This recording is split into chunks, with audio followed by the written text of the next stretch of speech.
Ms. Jochum, if you would please give us your full name and DOC number. Leann Jochum, 521-431. Thank you very much. Ms. Jochum, let me explain our process to you. First, I'm going to read some information into the record, and we're going to conduct a parole interview with you. At the appropriate time, we will allow those persons who wish to have input to speak. You have a number of people here at headquarters who are here in support of you. Getting an updated, so I guess there are more people coming in. And I want to go ahead and put on the record those people who wish to speak or who are present on your behalf. Moraz Stanislav with the Tulane Law Clinic is here to speak on your behalf. Christy Sheremy with the Louisiana Parole Project is here to speak on your behalf. You have also here, not speaking, but here present for support is Richard Talcott, Jamie Talcott, Joshua Adams, Dimitri Moore, Emily Beasley, Molly Sullivan, Stephanie King, Sabrina Monaco, Carolyn Davis, Carolyn Adams, Beatrice Taylor, Sandra Starr, Lorraine Lamelli, Malcolm Harris, Marnia Parks, Carolyn Adams, and Stephanie King are all here to support you. At the end of our hearing, you'll have an opportunity to say whatever it is you'd like to say, and then the panel will vote. Do you understand our process? Yes, sir. Are there other people there to support you? I saw someone carrying some books. Is there a lawyer there for you? Yes, sir. Who is your lawyer? I don't know that I have your lawyer here. Who is good? I apologize. Good morning. I'm the supervising attorney from the Tulane Law Clinic, Stanislav Moroz, and then the student attorney who will be speaking is right here, Daniela Sims. And we also have initial member of our legal team, student attorney Deja Wells. And then we have two supporters here as well. I don't know if you'd like them to introduce themselves or. Yes, please. I'd like to get them all on the record. Whoever's there, I'd like to get them on the record. Hi, my name is Lorraine Erdman. My name is Sandra Starr Piro. Thank you. And is it my understanding Miss Daniela Sims will be speaking on behalf of Miss Jochum? Yes, sir. Good. Okay. Did I miss anybody? I can't see everybody in the corner. Did everyone get to put their names on the record? Can you see me? Yes. Yes, sir. Yes. Okay, good. Everyone did. Would it be possible? I just wanted to clarify who the speakers will be. I think I just want to make sure we had it accurate. It will be Richard Talcott at headquarters and Christy Sheremy. Okay. I have Miss Sheremy. Who's the other speaker? Richard Talcott, who is. Got him. Okay. I have him here, but I didn't have him as a speaker, but we'll put him on as a speaker. Yes, sir. And then from here, Ms. Star Parole will speak as a supporter. And we did have one extra LCIW staff member. Dr. Amanda Lee is here as well. Okay, good. Thank you. Now, who was the other person, Mr. Stanislav? Right before. Sandra Star Parole. Sandra Starr. Okay, I have that here. Okay. Okay. Okay. All right. I think we're ready to proceed. This is the matter of Leann T. Jochum, DOC number 521-431. Date of birth, November the 1st of 1985. She's classified as a first felony offender. She has a parole eligibility date of June the 27th of 2024. An adjusted good time date of January the 8th of 2029. She has a full term date of June 28th of 2034. She is currently serving a 30-year sentence on the charge of attempted first-degree murder, having been sentenced on March the 7th of 2007. She received a commutation from Governor Edwards for parole eligibility after serving 20 years. Is that information all correct, Ms. Jochum? Yes, sir. Your case has been assigned to Mr. Pete Freeman. He will begin our interview process. Would you please answer any questions he might have? Yes, sir. All right, Ms. Jochum, how old are you? I am 38 years old. Okay, and how long have you been in prison on this crime? 19 and a half years. Okay, and what is your educational level? I have an associate's degree in general communications.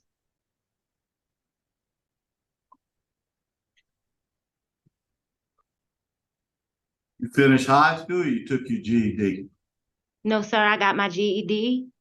Okay, you got it while you've been in prison? Yes, sir. Okay. All right, Ms. Jochum, let's get into the facts. What was your involvement in the case? Tell me exactly what you've done, and I've read all the arrest reports. I participated in the robbery of Mr. Lionel Payne, and I participated in the death of Mr. Lionel Payne. Me and Daryl had went to rob Mr. Payne that night. He wasn't supposed to be home. When we entered the house, I was to look out in the window, and Daryl was looking around the house for money or whatnot, valuables.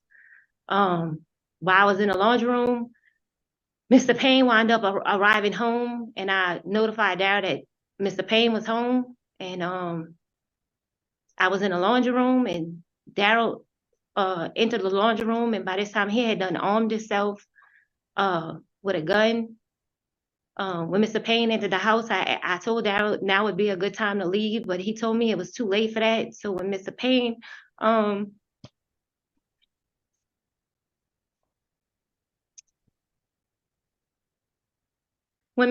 entered the house, as he started to walk to the back room, Daryl chased behind him. I was still in the laundry room, but I could hear that they were fighting. He started to scream for me to come out of the laundry room. At first I didn't, but then I did. And I had armed myself with a hammer, and when I went to the room, the gun was on the floor and it was on the bed and they were fighting. And I was trying to separate them. And then I picked up the gun and I was pointing at them. I finally got them apart. Daryl took the gun from me. And he kept telling Mr. Payne to open a safe, open a safe. And Mr. Payne did open a safe. After Mr. Payne opened a safe, Daryl told me he just wanted to knock him out so we could leave with the hammer.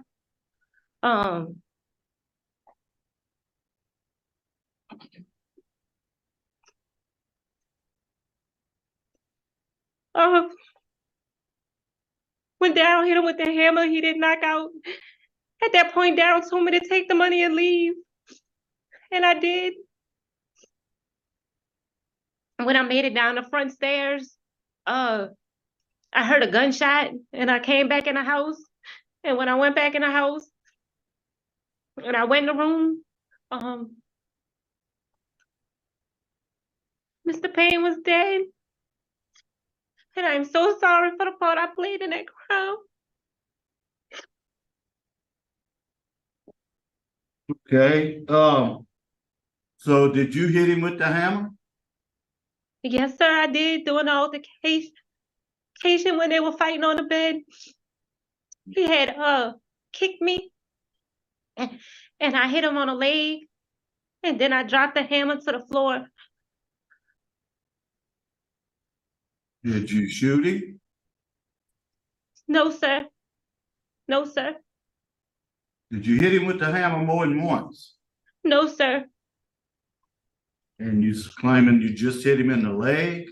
Yes, sir. When they were fighting on the bed, and I first had went into the room, and they was fighting on the bed, and I was trying to separate them.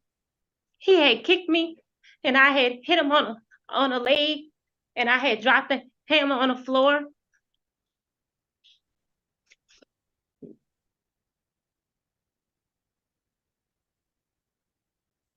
Okay, so you reached a plea agreement to testify in this case? Yes, sir. Okay. Did you know the victim before y'all went? I knew of him, but I didn't know him personally. I had went his bar on one occasion to use the phone, but I never really had his acquaintance or knew him personally. Okay, you got the sheriff is opposed. Your family is unopposed. Daughter,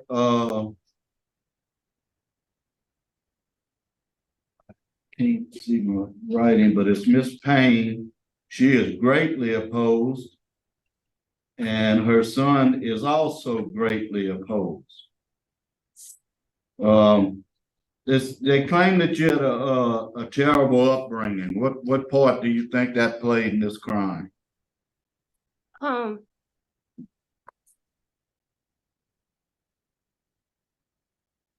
I think it played a major role in my relationship with Daryl.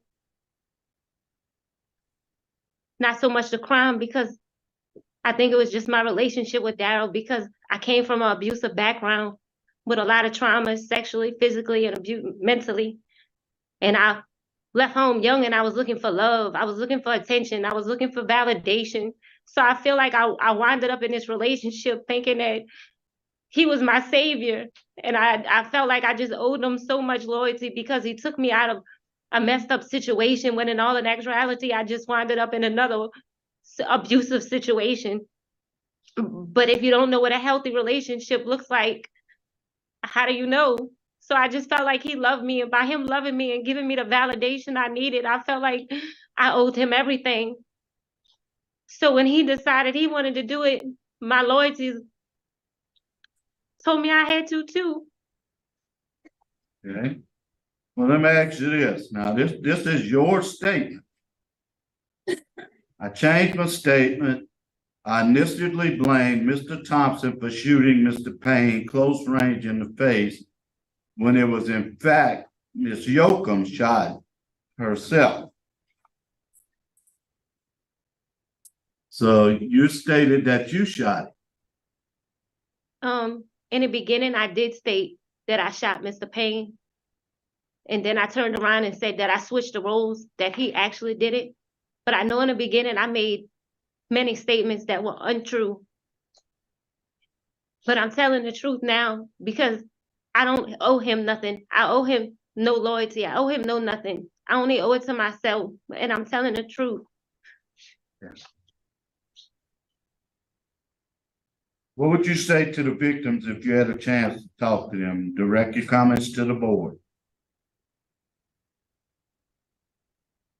I would say that I know no matter what I do or say, I can never take away the hurt and pain that I have caused them, that I can never fill the void or the emptiness that I have placed in their hearts. And I know that no matter how many times I say I'm sorry, it's like salt to an open wound. But I am deeply sorry. So sorry for the hurt and pain I have caused y'all. Okay. What classes have you taken? I see you've taken a bunch. Which one you got the most out of? I would say it would be Thinking for a Change, and a wellness class that I was currently facilitating. Thinking for a Change because you always look at things from your perspective. Like you look at things from the other person, or what they done, or how they done it, and how they done you wrong.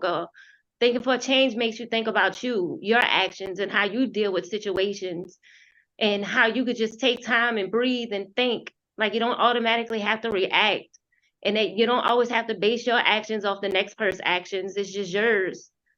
And then I would say the wellness program, because even though it's an exercise program, it teaches classes, and it's classes on healthy relationships, your mental health, substance abuse. It just zooms in on all that, and it feels good to work on myself while pouring into others. It also shows me how good that exercise is for a person's mental health, and it became a good coping mechanism for me to help me deal with different things I'm going through and how to meditate on them.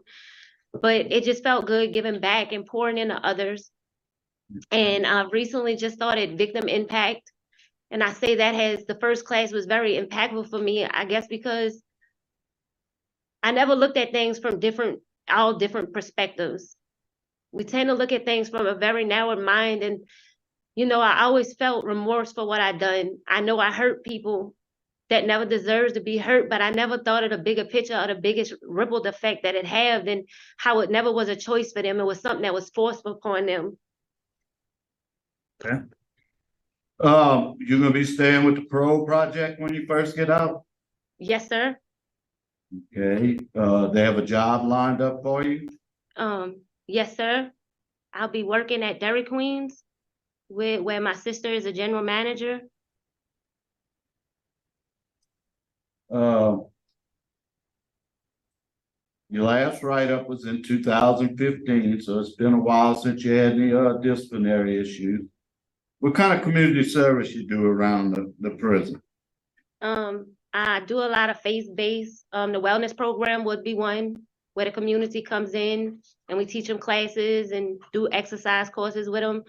But I also was part of a worship art ministry, and we would, like, for the holidays, we go dance for them, or show them movies, give them goods, just to uplift their spirits in a time when I feel like everybody needs it in prison. Okay. About mental health issues, you have any mental health issues? I would say yes. I'm not on no drugs or nothing like that for them. I would say that over the years I have suffered with mental health issues, but I would say that during the classes that LCIW has offered me, as far as thinking for a change, MRT, encourage for my life healing choices, I feel like all of them equip me with the tools I need to show me how to decipher my emotions and to work through things. I have no further questions. Warden, do you have any comments? As it was previously stated, she's a low risk score. She's currently has a minimum status. So she goes to our headquarters office. She's been helping with that program, which recently started this summer. She has, it's been 8 years that she's been report free, and her previous hearing was 2 years ago. So she's been doing well since then. I'd like to just kind of mention she's had a few more medical issues than mental health issues here recently, and she's had a few hospital stays. So she's trying to get that under control, but she's doing well with all of her classes she's taken. Any of the medical issues serious in nature? At times we have the doctor here when she has some flare-ups. Previously, I think she was in the hospital for about a week, some few months back. I guess it's critical until they get the medication straight. Good morning. She has a history of Crohn's disease. She's had some acute flare-ups where it did require hospitalization because she had gotten dehydrated as well as inflamed. She did require IV antibiotics, and she's had a change in her medication. She had a recent flare-up last week, was hospitalized again, but is all doing better, and will continue to need follow-up with gastroenterology and continued infusions to keep it under control. Well, and I also see that at one time she lost 17 days of good time, and you wouldn't happen to know what that was about, huh? I could say what. Yeah, she has the information. It was for contraband. I had a tongue ring while I was in a facility, and they wrote me up under a contraband report and took my days. Okay, that's good. Okay. And that was probably prior to the flood, Right, right. It was because she hadn't had any. a lot stricter, right? Yeah. I just want to make a statement. It looks like the governor signed your clemency on July the 29th of 2022. Is that correct? You don't know the date that he signed it? I'm not sure, but that sounds about right. Yeah, I would just want to just kind of it state out that you've had to be patient a long time for this day, huh? Yes, ma'am. It's just an opportunity for you to put into practice all the things that you've learned. Yes, ma'am. Look like you've done that. I just wanted to state that for the record. That's all, Jim. Thank you. Thank you. Hear from some of your supporters, Mr. Richard Talcott. Yes, sir. Please, if you would, state your name and tell us what you'd like us to know. How you doing? My name is Richard Talcott. I'm Leann's brother. Me and Leann talk all the time. We keep a good relationship even throughout our time in prison. Help me, counsel me, and comfort me through my problems at home, even while she's stuck on the inside. Leann's learned a lot over the years. I think that she realized the mistakes she made and the role she played that put her where she is today. Leann expresses remorse for her actions all the time. While there's no excuse for the crimes she committed, I know Leann did struggle a lot as a child and teenager because of home life. We didn't grow up in the same house, but we had the same dad. Our father was a drug addict. He was abusive. He expressed violence. Terrible role model. Me and my siblings had to call the police on him all the time, along with our mother. At the age of 6, 7 years old, multiple times I had to go live with other family members because we didn't have food or electricity due to drug abuse problems within my house with my father, our father. So I know she struggled a lot as a teenager because I did. I'm fortunate to be what I am today. I do believe Leann is a much better person now. She's matured. She realized the mistakes she made. She's accepted responsibility for the actions that she's played a part in. Throughout her time in prison, she's participated in different positive activities, groups. She's went to class, school. She's got welding certifications, dancing, and she tried to stay in positive movement and motion, even when she was, the entire time she's been in prison. And she's got me, my brother, and my sister's full support, our family. She was able to get out to have everything she needs. After the parole projects, she could come live with me. I own a home. My brother owns a home. My sister owns a home. We're all prepared to help her out with whatever it is that she needs. It's been a long time. She's gonna need a lot of support and help. It would mean the world to our family if we could have our sister back. That's all I'd like to say. Okay, what town do you live in? I live in Chaumel, Louisiana. Okay, what parish? St. Bernard. What about you? I live in Parole, Louisiana, Jefferson. And I live in Baton Rouge. Okay, does she have the option to go to any of them? Yeah. If I could add, I also own 2 businesses as well. I can hire her on the spot. Yeah, well, I just, if we grant today, I don't want her in St. Bernard Parish. Okay. Thank you. Thank you. Now we'll hear from Miss Sandra Starr. Good afternoon. My name is Sandra Starr Pero. Can you see me? Stand up. Oh, you can stand right here. Okay. Just Sorry, he had to turn. Yes, ma'am. My name is Sandra Starr Pero, and I'd like to thank you, first of all, for the opportunity to be able to stand right here and for giving me a second chance at life. So that's why I'm here today to speak on the behalf of Leann Jochum. Leann and I had a strong bond in prison, and it continues until this day. Even as I have been out, 3 years, this relationship continues. When I met Leann, I was a peer minister, and she was a young person who seemed to struggle with adjusting to prison. And as a peer minister, we shared stories, heartache, pain while incarcerated, as well as our hopes of getting out. Leann and I grew closer. I became like a mother figure to her. Over time, I saw that Leann began to change mentally, emotionally, and spiritually. I saw her struggle through her tears of frustration, whether it was through her vocational classes, the homework, to the tears of joy when she stood up in a leadership role teaching Bible study. Also, as a peer minister, I organized that worship arts ministry that they keep talking about.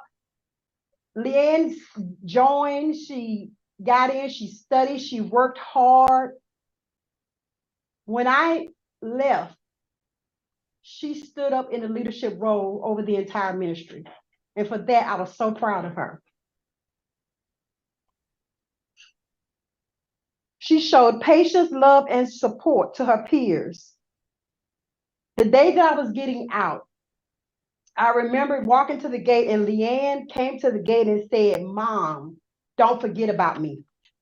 I turned to her and I said, "Never." That's the other reason I'm standing here supporting her today, fulfilling that statement.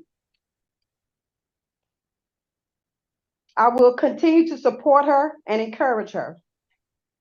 I know that the Parole Project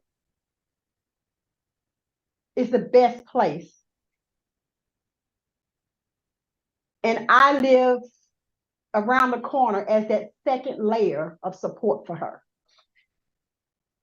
if she's granted today. So thank you for listening. Thank you very much, ma'am. Now we'll hear from Miss Christy Sheremy. Good afternoon, Christy Jeremy, leading the Parole Project. Just want the board, especially for the record, to know that we are definitely aware of Ms. Jochum's medical conditions. We are prepared for if there's anything that flames up while she's with us. We're committed to long-term transitional housing. We're not going to put a cap on how long she can stay with us. I know from the experience of being a young lady going into prison, and what that looks like for someone now becoming an adult, and what that looks like, and in the addition to the family support that she has our support as well, and I will do my best to guide her. And her sister and I has already spoken about the job opportunity, and we're going to have all of those things in line, anticipating that she's granted today. So I just want forward to know that we're definitely supporting this joke. Thank you, Ms. Sheremy. Ms. Sims, I assume you would like Ms. Jochum to make a statement and then you'll close out for us? Richard. Yes, please, thank you. Maybe we already talked, Richard. We already talked. That's right. No, That's all right. he was first one. Richard, you was first. I was making Ms. Jochum, is there a statement you'd like to make before we let Ms. Sims close it out for us? Yes, sir. First, I want to say thank you for this opportunity of me being here today. I know that I made plenty of poor decisions that reflect very poorly on my character. And I know that I inflicted hurt and pain upon Mr. Payne's family that they did not deserve, and that I could never change it. And that it also had a rippled effect on my family. And I am so sorry for that. But I have used that moment in my life to constantly reflect on me and to thrive to become the person I am today. I have took many self-help classes to help recognize my triggers, to help disciple my emotions. I have strived to educate myself from the uneducated woman that I once was, from getting my GED to a trade in upholstery and welding, to my associate's degree, that all help break down the barriers that I have set before myself today. And if I am just given the opportunity, I would love just to pour into my family. I would love just to mend the bridges that I know that I have broken. and to point to other people that's like me, to let them know they don't need nobody to validate who they are, that all they need to do is look in their self and then love their self and that they'll be okay. And I thank you. Thank you very much, ma'am. Appreciate it. Ms. Sims? Good morning. My name is Danielle Sims, and I'm a student attorney with the Tulane Women's Prison Project, here on behalf of Ms. Jochum. I want to start by acknowledging that Ms. Jochum participated in a horrible crime that resulted in the death of an innocent man. As you can see today, she's deeply ashamed of what she did, and well aware of anything that she has said or ever could say to Mr. Payne's family will ring hollow to them and provide no solace for their grief. We do know today that Ms. Jochum is not the same 18-year-old traumatized girl that committed this crime. As Dr. Sharkey, the DOC chaplain, wrote in her letter of support, she grew up in prison. Prison has been the safest environment she has ever been in, and she's become a model of rehabilitation here. She's become a college graduate, a woman of faith, and a leader. The pardon board recognized this when it unanimously recommended Ms. Jochum's commutation of sentence, and it is even more true so today. Today, I'd like to discuss Ms. Jochum's transformation and her reentry plan. But before I do that, I'd like to briefly touch on a point that arose during the hearing. I wanted to clarify that although Ms. Jochum claimed she was the shooter, the police quickly realized that she was covering for Mr. Thompson. And in the Court of Appeals opinion, it said, quote, Ms. Jochum's boyfriend shot and killed the victim during the robbery of his home. Now moving on to Ms. Jochum's transformation. I know the board has heard and read about Ms. Jochum's childhood and her relationship with Daryl Thompson, but I want to highlight a few aspects of her early life. While Ms. Jochum has no desire to use these circumstances as an excuse, I do think they show just how far she's grown since she committed this crime as a teenager. As a child, Leann's parents sold drugs out of the family trailer where they lived. Her father would beat her and her mother. Police and court records show that one day Leann's father came home to the family trailer with a gas canister. He attacked their mother and threatened to light their family home on fire. As a child, Leann also experienced horrific sexual abuse at the hands of her uncle and her mother's boyfriend. Instead of believing in her and protecting her, Leann's mother gave her pills and alcohol to quell her emotional response. Dr. Ray Taylor, an expert in domestic violence and child abuse, found that Leann's early life was one of the worst cases of child abuse she had ever seen. So, Leann dropped out of school in 8th grade. She ran away from home at age of 13, and at age 16, she met Daryl Thompson, her co-defendant, who was 23 years old at the time. Leann was so desperate to escape her home and find safety that she saw Mr. Thompson as her savior. But instead of protecting her, he beat her and controlled her. And Leann mistook his violence towards her as love, because that's the only type of love that she's ever known. By the time that Leann committed this crime at the age of 18, she had given up on basically everything in her life. And that's what makes it so remarkable to see who she is today after spending her entire adult life in prison. A thoughtful, hardworking woman of faith.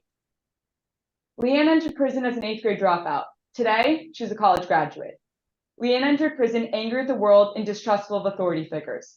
Today, she's a model of rehabilitation who has been trusted to work off-site and has gone with over 7.5 years without a write-up. Leann entered prison believing she was worthless, confusing abuse for love. Today, she has found purpose through her hard work and her faith. Ms. Jochum has been a leader in many groups, such as the Worship Arts Ministry, the Domestic Violence Program, and the Wellness Program.